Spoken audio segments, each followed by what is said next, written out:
Opisyal lang pinadala ng Memphis Grizzlies si Desmond Bane patungong Orlando Magic sa matalang matatanggap nila sina Kentavious Caldwell-Pope and Cole Anthony. Ayon sa detalye, itong Orlando Magic ang unang lumapit sa Memphis Grizzlies patungkol sa trade. Take note na importante itong si Desmond Bane sa kanila sa Memphis, especially kay Ja Morant at kay Jaren Jackson Jr.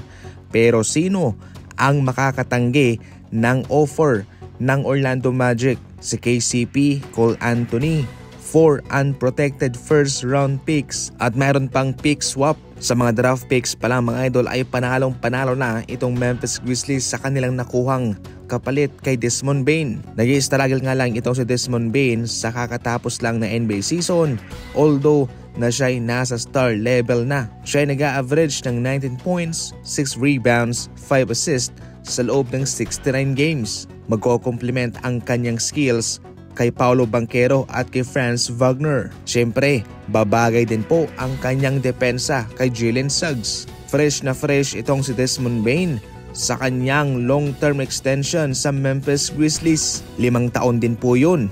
Ibig sabihin nun mga idol ay long-term pa siya sa Orlando Magic. Nagsawa na nga ho ang Orlando Magic kay Caldwell-Pope sapagkat hindi naman niya naibibigay sa kanila kung ano ang kanyang naibibigay noon sa Denver Nuggets. Nag-i-struggle siya mga idol sa season na ito para sa Orlando Magic, pero malaki naman ang kanyang ambag sa depensa. Mayroon siyang 43% na shooting sa field at 34% naman sa 3-point line. Sa kabilang banda, malaking addition naman si Cole Anthony sa kanilang bangko. Sa Memphis Grizzlies, bumaba ang kanyang playing time sa Orlando Magic, 18 minutes per game lamang. Pero ngayon sa Memphis Grizzlies, siguradong ito'y tataas pa. Saan ka kampihan na? OKC o Indiana Pacers? Sa mga gustong tumalpak dyan, magparehistro muna. Gamitin ang ating promo code at sa first time deposit ninyo, posibleng dumoble dahil sa malaking bonus na ibibigay sa inyo. Nasa comment section lang po ang link.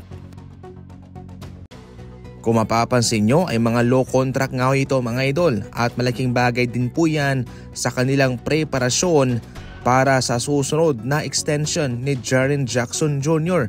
na siguradong malaki. Kahit papano ang kanilang pagpapakawala kay Desmond Bane ay makakatulong para mabawasan naman yung kanilang available cap para makahanda para kay Jaren Jackson Jr. Mayroon pa sanang trade bonus itong si Desmond Bane pero ito huy matatanggal. Hindi niya matatanggap ang bonus na yon sapagkat lalagpas na nga ho ang Memphis Grizzlies sa kanilang salary cap. Sa pangkabuuan mga idol ay panalo na itong Memphis Grizzlies sa mga draft picks pa lang. Kung tutusin nga ho mga idol, itong Dallas Mavericks ay nakatanggap lamang ng isang first round pick para kay Luka. Pero itong Memphis Grizzlies, 4 na first round pick at yung Brooklyn Nets ay nakatanggap ng 5 first round pick naman para kay Mikal Bridges. Yan lang muna sa ngayon.